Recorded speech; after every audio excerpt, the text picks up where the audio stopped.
Friends and neighbors, hello and welcome back to Mission Control, Houston's hockey podcast. I am your host, Matt Savage, and I want to take you with me on my Christmas hockey road trip. But first, some local news, and then we'll get to the national news. I purposefully waited until after the Team USA roster was officially announced to start recording because I knew there'd be some commentary on that, and the rumors were true, but whatever, we'll get to it. Let's talk about the Houston Hockey Hall of Fame inductees. The final three were named. First off, we have Shelley Potorf, who I hope I'm pronouncing her last name correctly, from Houston. Played goalie, as you can see, at Princeton. Then went to grad school at Rice. Check out the big brain on Shelley. I know, right? While back at Houston, whilst at Rice, director at Slice for the Hurricanes girls hockey. And if you were around during that time before Slice became what it is today, you remember the Hurricane program being all over the place, very prominent. So, hey, how about that? She directed the Girls Texas Amateur Hockey Association and a development coach for USA Hockey, and is currently involved at a Save Pond Hockey Initiative, which is a program from the Environmental Defense Fund. So, yay, cool. Second nominee that we'll be talking about, Terry Ruskowski.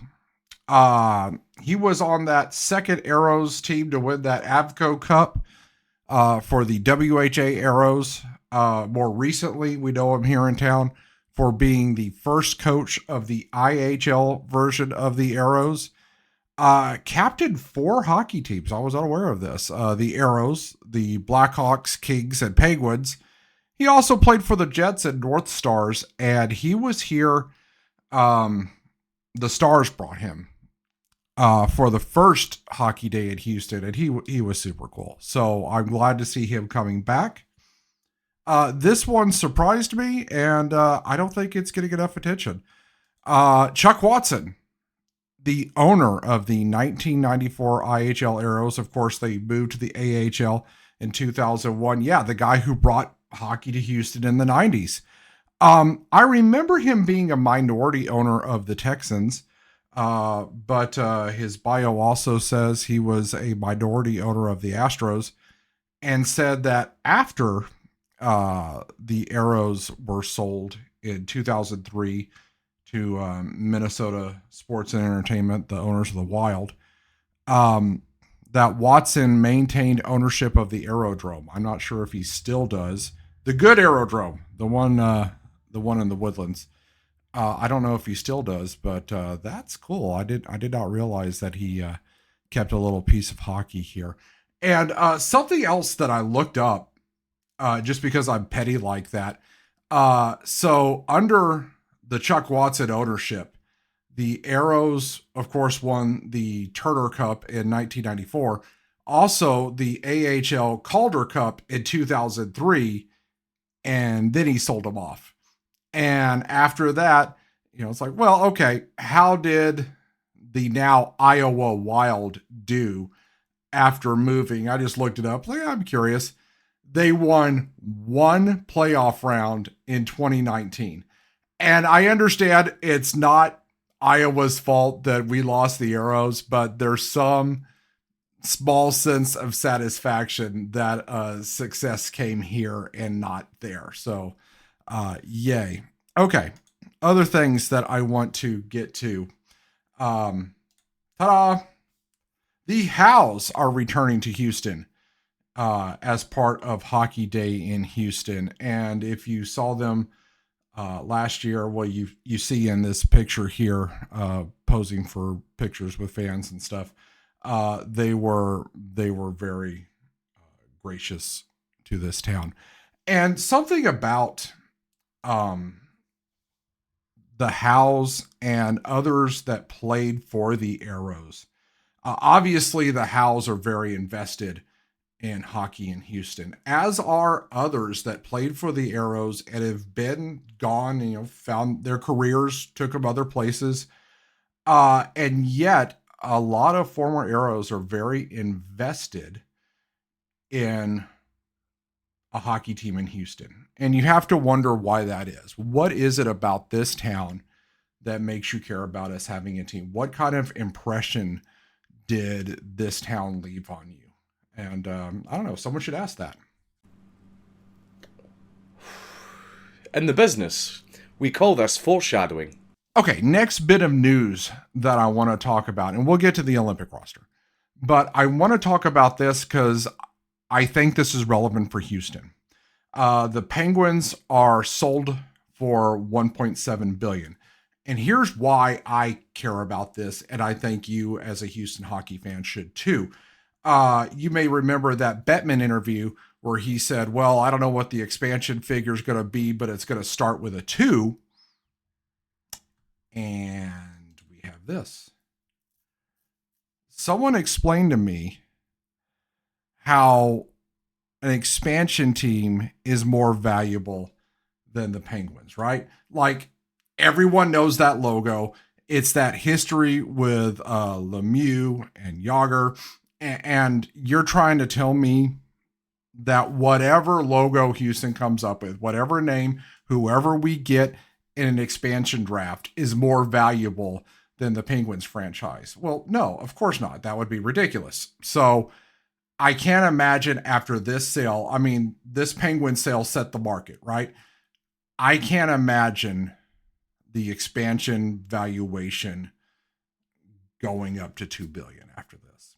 And this might be where you go, well, why do I care what Freakin or Tillman or whoever winds up paying for a franchise? And well, you want that fee to be lower, so it's more likely they get here, right?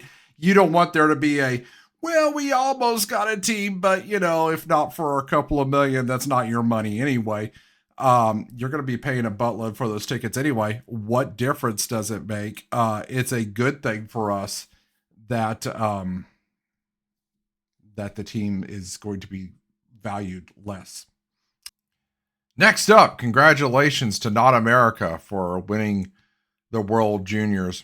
This isn't something I really pay attention to, and I recognize that I should. But because it's only available on NHL Network, and I don't, and I was out of town for the preliminary rounds, and then they played again on New Year's Eve. And New Year's Eve is a young man's game. You kids can handle New Year's Eve. I'm gonna stay home, and but I finally got a chance to watch one of these games at the quarterfinals.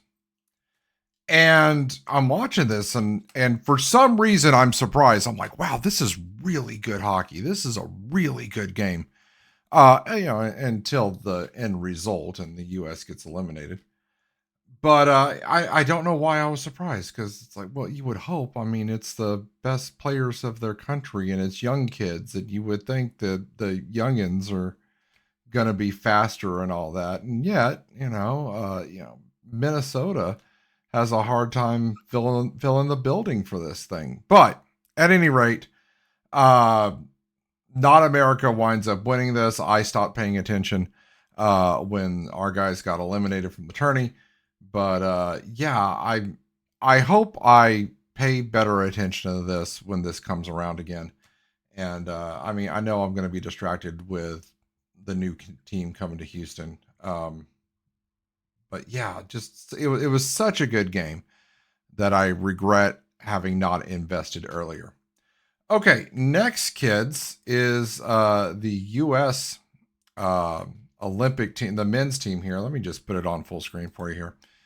And if we're talking about who made the team, then obviously, we're going to talk about who didn't make the team. So yeah, and I know it's going to be easy to go, well, Savage, you're just a Stars homer. And yeah, there might be something to that. But I mean, look, I think the US team beats the Canadian team in terms of defense and goaltending. And here, let me just throw out my Dallas homering a bit more. I think Ottinger should start in front of Hellebuck because he's having a better year. Of course, I say that, and I'm recording this on Tuesday, and the Stars are just getting it pushed in right now.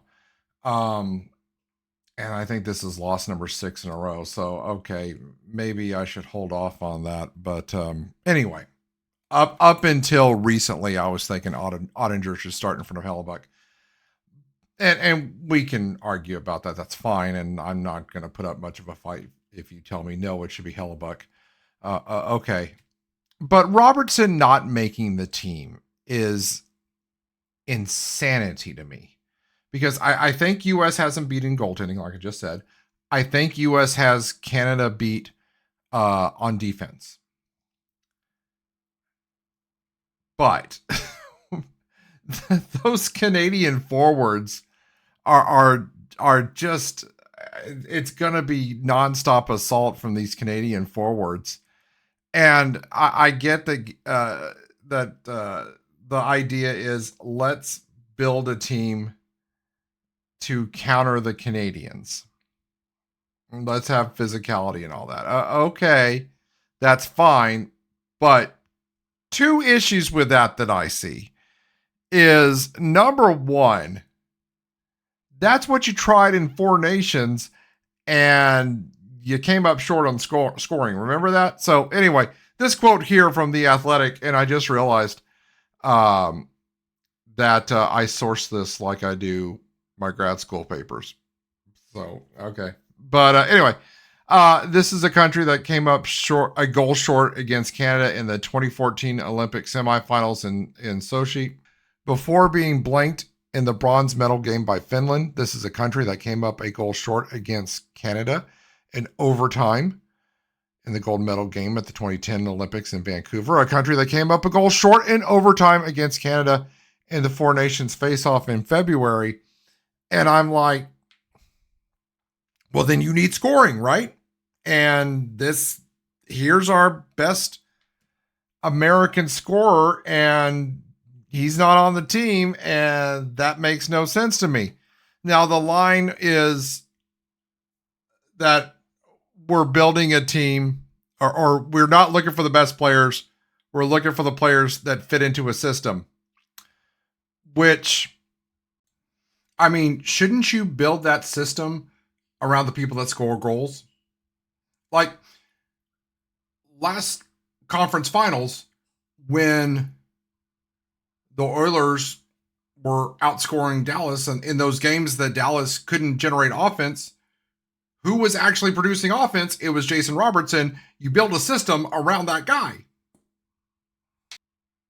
I mean, the system didn't work last time, and the definition of insanity is doing the same thing over expecting different results. And dude, you're not Herb Brooks. It's like Herb Brooks does it 26 years ago, and that becomes the model, and we just ignore that wow, did I say 26 years ago? Oh my God, my math. So dumb. 46 years ago. Oh my God. Wait, carry the 1. Okay, let's say that's right. But it's just, guys, it hasn't worked in damn near half a century. Can we move on into common sense? And anyway, this infuriates me, obviously. And I'm glad to see when I look online that I'm not alone here. Cool. And maybe I'm wrong, and I hope I am. And it's not like I'm going to be rooting against Team USA, you know?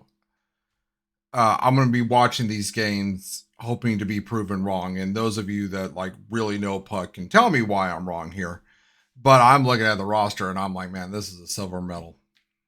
So anyway, I don't know. If you disagree with me and you want to tell me how little I know, please explain it to me in the comments. So yeah, okay. I keep saying I'm done ranting about it, and then I think of something else to complain about. So there you go. All right. More Olympicness. Women's team gets announced as well. Hillary Knight is going to make her 5th Olympics appearance, which is a record. It's the most appearances for ice hockey from any American, either male or female. So yay. Also, Texas's own Hannah Bilka is on the team.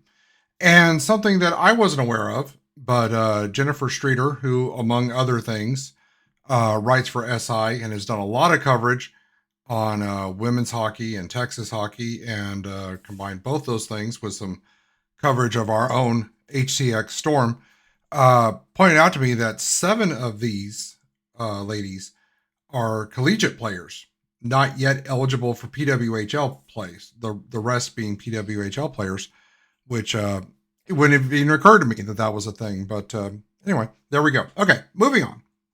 There you go. Sled hockey. Josh Pauls also making his 5th appearance in the Paralympic Games, which are happening in March. And I don't know a thing about sled hockey other than the few times years ago I saw it at Sugarland Aerodrome. Other than, wow, it's insane. It's real. That's not true. I saw a live stream of these last games that we had a couple of months back.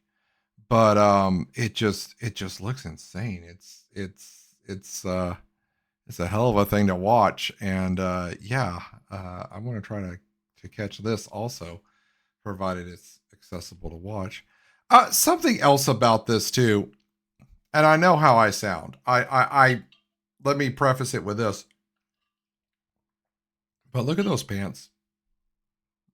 Why can't well, this shows that we can, right? I talk a lot about how aesthetic is important. We can make cool looking stuff if we want to and put it on our guys. We're just not. Okay. So anyway, I don't know. I think the pants are cool. I wish the other teams adopted a similar aesthetic as well. Like here, look at what the USA World Cup team did with their kits. So we can do something visually appealing and not just a word mark, but we don't for hockey for some reason. Okay, you know what? I'm going to stop and move on to other things. Here we go. This comes from the Sports Business Journal. Our friend on the NHL to Houston X account posted a link to this. Bettman says Winnipeg Jets improving attendance still needs work. Now, remember last year when Winnipeg was seemingly doing well, they were having attendance issues. And this year, not as well. They're still having attendance issues, even though some of the team efforts have resulted in a slight uptick in sales. This is the part that got to me. Scroll down. Okay, pretty pictures and all that. Here we go. 14 home games for the Jets. As of the writing of this article in mid-December, there have been only 2 sellouts through 14 home games for the Jets. And when I see stuff like this, it's the same thought I had when the Yotes couldn't sell out Muller Arena, or anytime you see empty seats in the stand, it's, hey, I know a city that wants a team. So not that they're going to relocate the Jets to Houston or whatever would, but it's just, yeah. So growing resentment and anger as someone in a non-NHL city when I see stuff like this. And then we should probably talk about this too, right? The ECHL strike was over before we even really had a chance to talk about it. I mean, it's like a fart in the wind. It happens and then it's gone. The interesting thing to me about the ECHL strike, well, actually, there's a couple of interesting things about the ECHL strike to me, is firstly, what they're striking over besides pay. I mean, obviously pay. They're not getting paid a decent enough wage for the physicality of their jobs, but also that the league was viewing their travel days as off days. And no, that shouldn't, that, I mean, I'm surprised if that wouldn't violate labor laws, honestly. And then the idea that they had safety concerns because a lot of these teams are using hand-me-down gear, which that really surprised me because as I understand it, ECHL is just a rung below AHL, and I know they didn't do that crap in AHL. So, but I mean, just as soon as there were public statements made, you know, there became an effort to wrap this thing up quickly. And I don't know if that was an NHL directive or what, but strike's over. That's it. You know, almost as quickly as it began, it's over. But the other thing that struck me about this was that we had players taking to their social media going, yeah, we don't all agree that we should strike. What? So that shows that there's a duality in treatment between some of the ECHL players that are almost assuredly going to the show and those that probably won't. But I mean, they're wearing the same jersey and playing in the same games and taking the same amount of physical risk. But yeah, that was interesting. So, but okay, fine, it's over.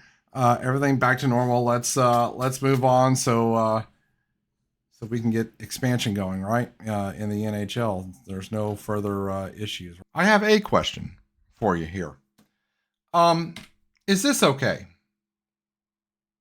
So on the left, you probably know this, but on the left, the Colorado Avalanche, and on the right, the Carolina Hurricanes, who are currently pushing it into the Dallas Stars, wore the jerseys, or not just the jerseys, but the full kits for previous iterations of their franchise. Obviously, the Quebec Nordiques moved to Denver, Colorado. Hartford Whalers moved to Carolina and become the Hurricanes. And I can't decide if this is cool or not. Because I know that Quebec is incensed that they're not in the NHL, that they're weren't even seriously looked at in previous rounds of expansion and probably won't be this round either. Nordiques fans going, hey, we supported the team. We didn't do anything wrong that necessitated us losing our team. It's all corporate interest and BS that's out of our hands. We're certainly worthy of having an NHL team. You guys putting this, I would think that if I'm a Quebec fan, I'm seeing Colorado wearing this going, you're rubbing salt in our wound. How dare you? This is not a fitting tribute. And yet, I'm looking at the Whalers jerseys going, you know, I would think that if I'm a resident of Hartford, I'm looking at this going, I'm glad they remember us. Because I got to think that if you're in Hartford, you're probably thinking, yeah, we're an AHL level city, you know. And you're like, yeah, I get it. We were once in the NHL, but, you know, that was years ago. And, you know, it's nice to have that little retrospective. I would think that the Quebec, and I say this having never set foot in either city, I would think the Quebec situation is a little different. But you tell me, am I wrong here? Is this a slap in the face? Like, I get pissed when the Tennessee Titans wear Houston Oilers gear. And most Houstonians, I think, are with me on that. So I'm looking at it from this perspective, you know, but that's just me. All right. Well, that's our news. What I would like to do now is talk about the Christmas vacation. Like, Savage, why do we care about your Christmas vacation? Well, because it's hockey trip related and some observations that I made as well. So here was our trip. Okay. And I'm going to try not to bore you with it. It might get boring in some places. I'm making a point though. And if you've watched this show for any length of time, you know, eventually I'm going to make a point about arenas. Okay. So stay with me. I'll tell you what, I'll even put in the show notes where the bookmarks are, where you're like, Savage, I don't care about this. Just get to the calendar so we can call it a day. Fine. You're not hurting my feelings, but I do have a hockey point. So stick with me here. But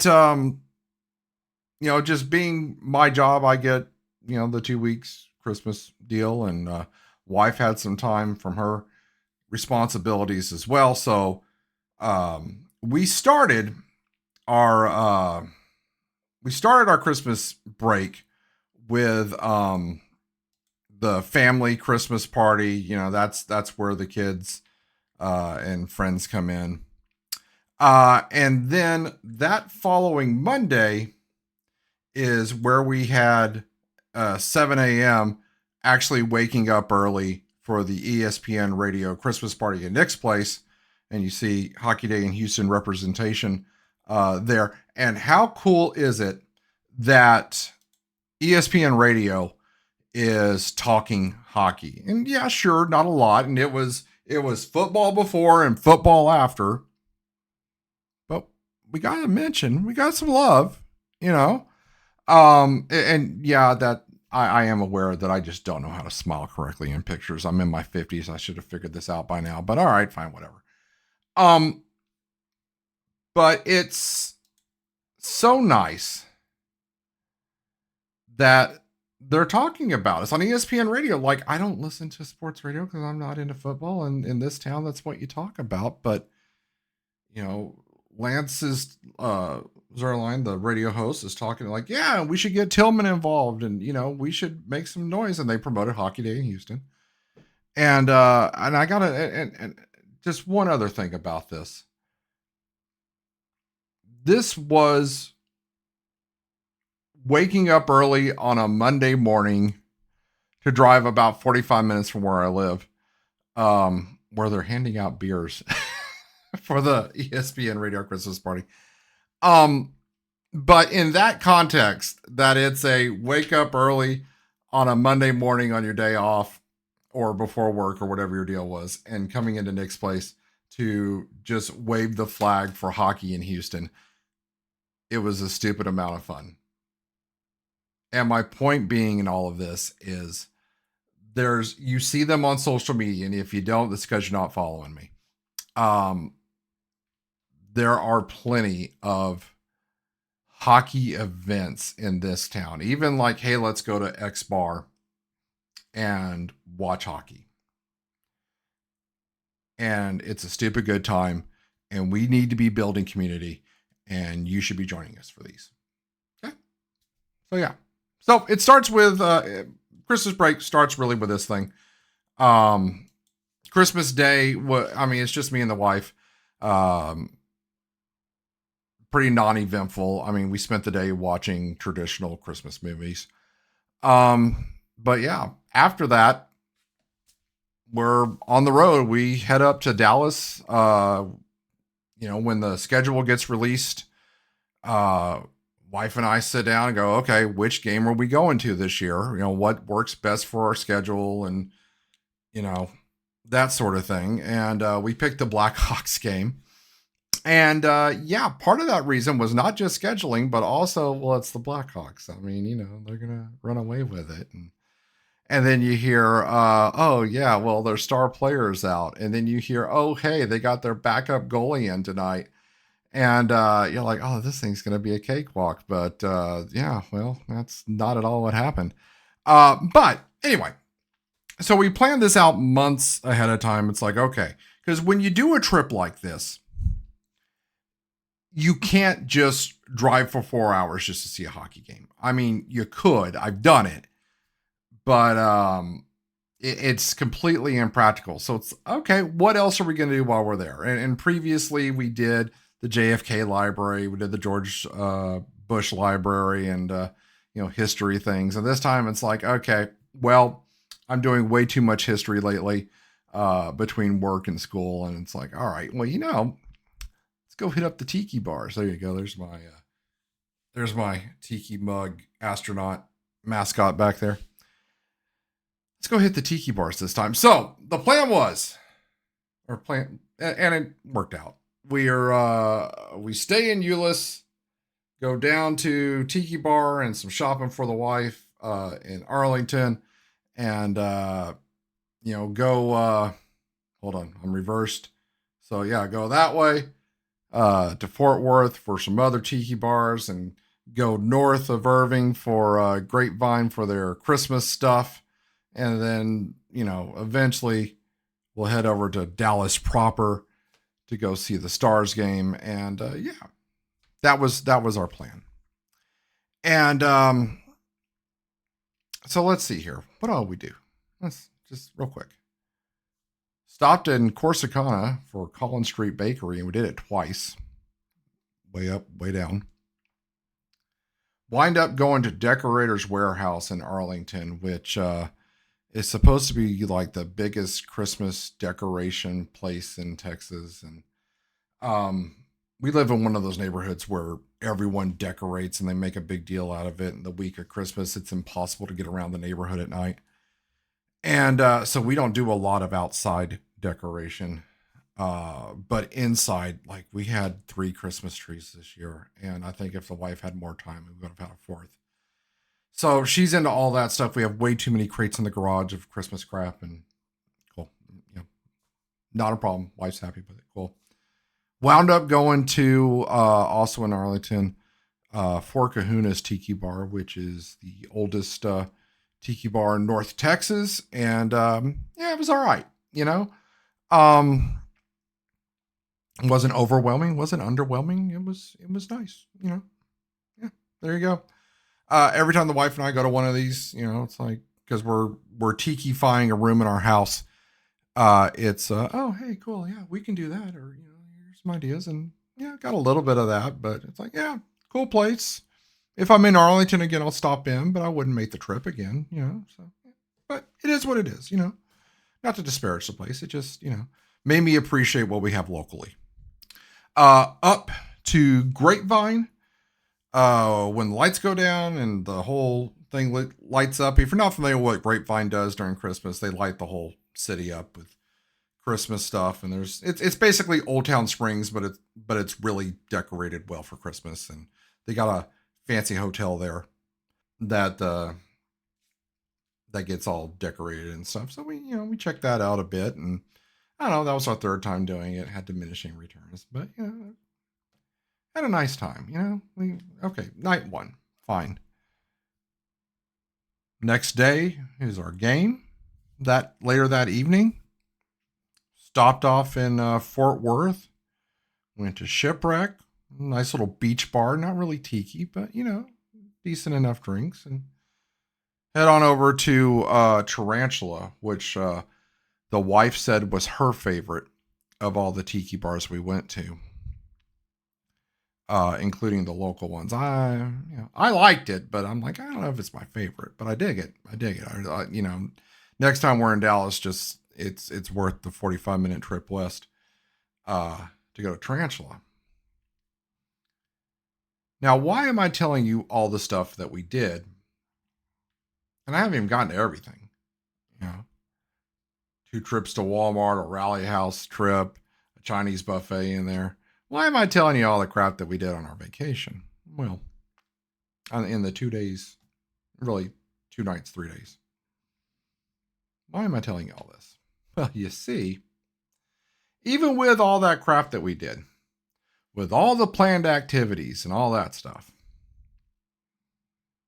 we still felt like it was a necessity to go to Victory Plaza outside American Airlines Center. Or PNC Plaza, which I'm not going to seriously call it.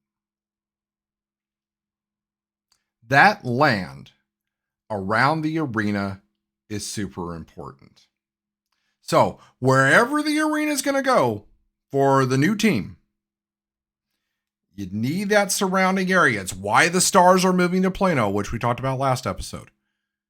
You need that surrounding area for retail and events and shops, or that's what retail is, restaurants, bars, that kind of crap. When you go to Toyota Center, what's really in the area. It's like, it's kind of nice that Discovery Green is kind of around there, I guess. But I mean, really, there's not that surrounding retail district that I think is necessary. Well, teams seem to think is necessary in the modern climate. So, at any rate, something to think about, something not. Okay. I didn't talk about the Stars game itself. And it was one of those games, and you probably know what I'm talking about, where the scoreboard's close, but you know real early that this is not going to go well. It has all those indicators of, oh crap, this is going to be a long night. And it just didn't get better. Like, just all night. It was, they just weren't tight. And that was night 2 of what is now going to be a 6-game losing streak, unless there's some kind of third period miracle since I last checked the score. Yeah, that's something. So, let's, and I got crap. I mean, who doesn't like crap when they go to the games, right? So, oh crap. There you go. Got, here, let me turn around so you can see the logo. There you go. Got the hockey stick filled with beer. When I'm drinking this thing, felt like I was, calling for the, announcing the king in medieval times or something. But there you go. So, I caught hell the other day for saying I didn't own a hockey stick, and I don't. It's been I've moved 3 times since I played hockey, so yeah, there you go. Now I have a stick. There, all right. Put that there for the moment. Got a souvenir puck, because who doesn't want to remember a losing game? But there we go. And this was a Rally House find, because what they had in the arena just wasn't as good a quality. So, but I'm a sucker for mascots, because the mascot's not going to get traded. Yeah. So anyway, all right. Now, if you're wondering, yes, this is the weekend that they had the PWHL takeover the next day. And they had the 2 Dallas area women that were playing in the game do the ceremonial puck drop. They hyped it up a lot. They did bios on the DFW area players. And I'll be honest, I was kicking around. Do I want to see if we want to extend our trip a day? And but we planned this thing out months in advance before it registered. How about that? That we were there the same weekend as the PWHL takeover, and I'm like, yeah, I don't know. I can't really invest in either New York or Seattle, really. And I need a team to root for. That's just how I'm wired. It's like, yeah, but it would have been cool, and I kind of got lectured by someone, and it's like, you're supposed to be supporting Texas hockey, and okay, great, you pay for it, and that was really what it came down to. It's like another day of expense for hotel accommodations and eating out, and professional sports are never cheap, and there was another reason too. Plus, we had some obligations back home, and really couldn't do it. But the PWHL was very well represented by the NHL the night before. So that was cool. But ultimately, it just it was impractical for us to wind up going to the PWHL event. Now, kids, now we can get to the calendar. All right. Busy January and February. And I'll tell you something else. I'm looking at this and I'm like, man, I just feel like I'm missing something. But I'm looking at my calendar and, all the places where stuff gets posted. Now, sometimes I'll hear about something after an episode goes out, and okay. But I just feel like there's something I should have in here that I don't. But oh well. We'll go with this. Hey, UH has 3 games in January. 3 local games in January. It looks like both DBU and Rice are using Bellarive as a location for UH away games. And then we have the US women's team. And you'll notice that I have Peacock up here. These are going to be broadcast on NBC affiliates. So that's USA. I want to say TNT. Anyway, and NBC proper. But it doesn't have listed which channels are going to do what yet, which is weird. It seems like at this point that should be listed. But Peacock's going to carry everything. So I just have Peacock in for right now. I'll have at least one more episode before the Olympics start. So hopefully that'll be clarified before then. Also take note that Girls and Women's Hockey Day is Saturday, February 7th at Frosttown Brewing. So yeah, other than that, not much has changed since last time, other than we have the U.S. men starting as well. So friends and neighbors, what did we learn? Well, I'll tell you what I learned. I learned that maybe I'm the problem. This is the 3rd Dallas road trip in a row where the Stars lost. And none of them have been good losses. You know, like that U.S. quarterfinal World Junior game. I can live with that because that was a really good game. And well, okay, it didn't work out in the end, but it was worth watching. But this year, you kind of knew where it was going the first few minutes in. Last year, okay, my fault. I didn't know that Fan Appreciation Night was a horrible time to go to a sporting event. Because they always do it the last home game of the season where the playoff seeding is all but guaranteed already. So no one's really playing for anything. And they mailed in that game against Utah. It was rough. And the year before that, they just got unceremoniously bodied by New Jersey for whatever reason. Heiskanen has an own goal. And, it's me. Hi, I'm the problem. It's me. And the World Juniors too. It's like I didn't pay attention, and the U.S. was doing well, and then I go out to watch one of their games, and that's the game they get eliminated. I don't know, man. Maybe I need to take a year off from road trips, or invest in a plane ticket and go see another team next year, or something. I don't know, but maybe the hockey gods are telling me. So that's what I learned today. And I tell you what, in this picture here that my wife took, I can promise you that's what's on my mind when she takes a picture of me deep in thought while watching the horror show, which is why you add, there you go. That's what you learn. Add other stuff to your hockey road trip. So you can still have a good trip and it's not dependent on team outcome. Well, friends and neighbors, Happy New Year. You can't say Happy New Year after January 7th. And okay, fine. Regardless of that, wave the flag, join us at events, grow the game. Until next time, and I think you're going to dig the next episode. We out.